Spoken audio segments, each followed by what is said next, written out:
Yo, what's up mga troops? So ayun nga ito, medyo matagal-tagal na rin kasi to na ang daming nagko-comment from TikTok so Facebook, tapos nagme-message minsan sa akin. Ang daming nagtatanong kung anong drone daw ba yung ginagamit ko sa mga shots ko. Putik, grabe, ang init dito sa Pilipinas ngayon, naka-aircon na.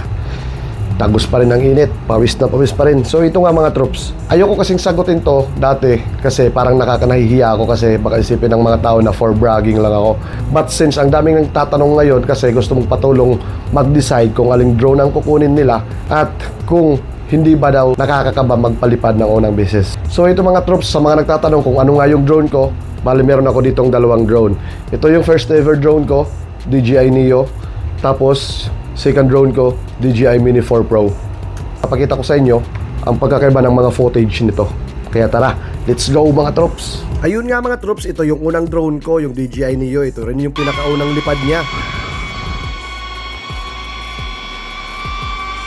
At ito rin yung pinakaunang kuha niya sa akin. Mahigit isang taon na sa akin itong DJI Neo na to. Ito palagi ang ginagamit ko nung nasa Canada pa ako nung timing na nag-winter season. Marami-rami din kaming magandang kuha at pinagsamahan itong ni DJI Neo. Lalo na nung time na nakuha ko to ay winter season sa Canada. Wala naman talaga akong planong kumuha ng drone nun kasi sa isip-isip ko ay nakakatakot magpalipad. Pero nung time ng huling birthday ko sa Canada nung nasa Calgary ako, bagong labas yung DJI Neo nun. Tapos halos sunod-sunod at paulit-ulit na lumalabas sa mga feed ko. Kaya naisip ko, what if ito na lang ang maging birthday gift ko sa sarili ko. Kaya ayun nga, pagkabalik ko ng Kamloops ay nag-order ako kaagad online. Tapos nung dumating ng drone sa akin ay saktong nag-i-snow na at agad ko siyang sinubukan. Okay naman siya. Isa lang sa pinaka-disadvantage niya para sa akin ay yung maingay na propeller niya. At saka syempre halata naman na yung camera niya ay medyo low quality pa ang kuha. Lalo na sa mga low light shots katulad nito kasi trinay ko magpalipad ng gabi at tingnan kung maganda ba ang pailaw. Pero pagka ganitong umaga naman kahit medyo foggy ay medyo okay rin naman ang mga kuha niya. Wag lang sa masyadong maliwanag din katulad nito. Tapos sa liit nga niya, nagapalad ko lang ay medyo natatangay siya ng hangin. Tapos may kabagalan din yung takbo niya. Pero so far so good pa rin naman yon. Ang dami niya pa rin na-capture ng mga moment na magsisilbing good memories ko nung nasa Canada pa ako. Sa iba't ibang lugar na puntahan ko at sa ganitong galaan nakasama ang mga tropa. Ito na nga pala yung huling gala namin ng mga tropa ko bago ako makauwi dito sa Pilipinas. Yun lang ang ilan sa mga kuha ni DJI Neo. Kayo na bahala kung goods na ba sa inyo yung quality ng camera niya. Tapos tara, lipat naman tayo kay Mini 4 Pro. Pagkarating nitong drone sa akin ay agad kong chinarge tapos pinalipad ko kaagad. Nung kay Neo medyo kinakabahan ako nung umpisa. Pero mga isa dalawang gamit ko lang ay wala nang kaba hanggang dito kay 4 Pro.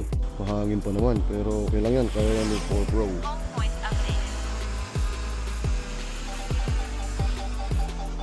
Ayun nga, sabi ko nga kanina, isa sa pinaka-disadvantage ni DJI Neo para sa akin ay yung mahina siya sa mga low light, lalo na paggabi, bawal talaga siyang paliparin. Tapos may kabagalan pa siya. Isa yon sa mga rason kung bakit ako nag-upgrade kay Mini 4 Pro. Lalo na nung mga time na to ay ilang buwan na lang ay malapit na akong umuwi ng Pilipinas. At dahil medyo nalungkot ako na hindi na nga ma-renew yung kontrata ko at ako uuwi na ng Pilipinas at walang kasiguraduhan kung makakabalik pa ba ako ng Canada, kaya naisip ko mag-upgrade kay Mini 4 Pro para syempre kahit ganitong gabi ay makunan ko pa rin ng video itong napakagandang Kamloops at pati itong restaurant na pinagtrabahuan ko sa loob ng 2 taon hanggang sa umabot na nga sa huling gabi ko sa Canada. Padispedida ko na to kasama yung mga tropa. Padispedida sa mga tropa hindi lang sa mga Pinoy kundi pati na rin sa mga ibang lahi na nakasama ko sa trabaho at mga naging kaibigan ko na doon. Capture every moment, ika nga nila. Hanggang sa nakauwi na nga ako ng Pilipinas na meron na nitong drone. Kaya sa tuwing umaga o kaya sa tuwing hapon ay sinusulit ko makakuha ng napakagandang kuha sa aming munting bayan. Kaya masasabi ko sulit din ang pagkuha ko nito. So sa mga nagtatanong kung ano nga ba ang mas magandang drone na kukunin nila, nadepende yan sa inyo. Ang daming dapat i-consider bago kumuha ng drone. Unang-una ang budget syempre. Tapos depende kung saan nyo gagamitin. Para sa mga beginners, I think DJI Neo is enough. Pero may bagong labas ngayon na kapatid ni Neo, si DJI Neo 2. Na halos kasing laki lang ni DJI Neo pero mas upgraded ang camera tsaka ng mga sensor niya. Pati na rin ang gimbal niya. Pero kung gusto niyo rin naman ng medyo high quality na mga shot, I suggest sa mga mini series ni DJI. Nandyan si Mini 4K, Mini 2, Mini 3, Mini 3 Pro, Mini 4 Pro, at last year lang ay may bagong labas na DJI Mini 5 Pro. Ang kagandahan dito sa Neo 2 at sa mga mini series na to ay nasa 249